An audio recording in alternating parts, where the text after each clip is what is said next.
everyone. Welcome again to tips and strategies on how to live more intentionally. Today, wanted to talk a little bit about the criteria that we create for our to experience happiness, and these thoughts, these ideas came when I was listening to a podcast on like the science of happiness, and it talked about this interesting phenomenon about around happiness that was illustrated in silver medalists, Olympic silver medalists versus bronze medalists and gold medalists, but primarily the difference between silver and bronze medalists. And they did an experiment, did a little research project, and it showed that often we base our happiness on certain objectives or alternative realities that we create for ourselves.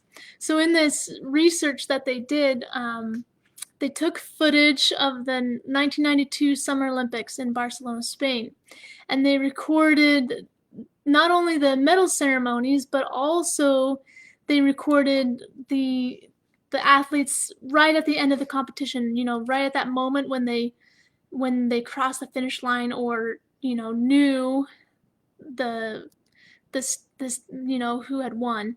And so they took footage, pictures, videos of these athletes in these moments when they knew what place they were, gold, silver, bronze, and then also the footage at the the medal ceremony.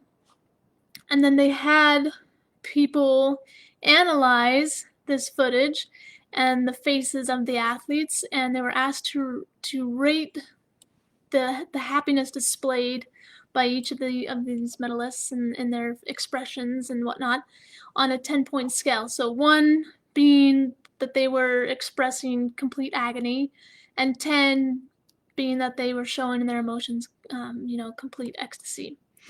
And on average, the silver medalist scored a 4.8 on this 1 to 10 scale, and the bronze medalist scored a 7.1.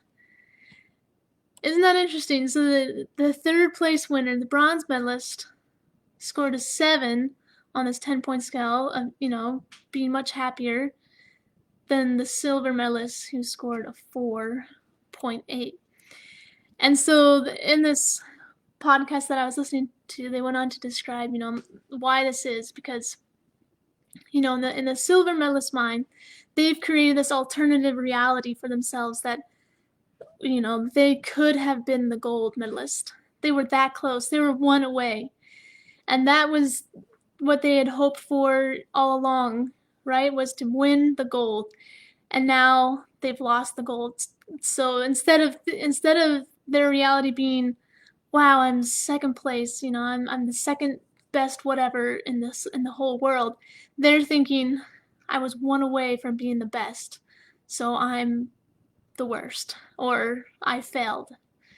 Versus, the bronze medalist is thinking, wow, I was 1 away from losing. I was 1 away from not getting anything at all. So their alternative reality is, I may not have won anything at all. I may not even have been standing on this podium, and thinking I came that close to losing. Wow, this is amazing. I'm standing on this podium. I'm one of the winners. So I just love this analogy because it shows how important it is for us to recognize what are the alternative realities we're creating in our lives with our experiences.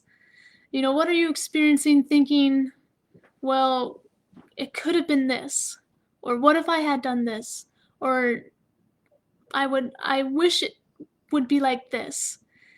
And in those alternative realities that you're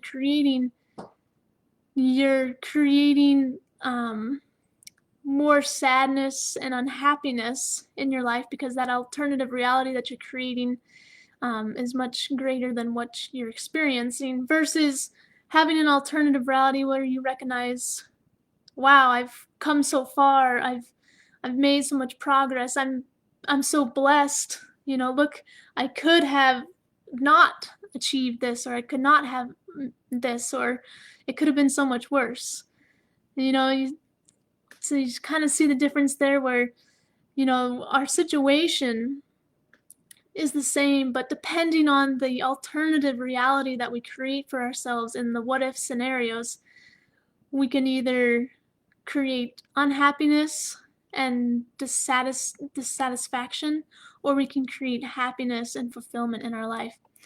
And so there's two tools that I've started to use in my life to help me create, realities that help me to feel more happy and fulfilled in my life. So the first tool is to understand and respect the process. And this is something that I've learned and I'm still learning, because there is a natural flow to life. There's a natural sequence of events and certain laws and principles that need to be fulfilled. You don't just plant a seed and the next day you have the plant. Like, there needs to be that growing and nurturing stage before you have the plant, before you have the harvest. And obviously there is some flexibility in some of these rules and the natural flow of life, but in general there's a process, and we need to make sure that our expectations don't supersede that process or go beyond what that process is. So for example, you shouldn't expect to get your dream home immediately after graduating college or right after you get married. Like, it takes time to save money. It takes time to know what you really want, where you want to, or where you really want to live. So it would be to your disadvantage to have that expectation or that alternative reality as you're living in a one-room apartment, thinking, well, we don't have our dream home. This is terrible. I can't be happy. Because that's just not part of the natural flow and process of life. And the same thing goes with, it's not realistic to expect that you can sustainably lose 20 pounds in 2 weeks. Like, there's a process and a flow to being able to lose weight and sustain it, and to develop those healthy habits of eating and exercise that will help you to lose that weight and keep it off and maintain a healthy lifestyle.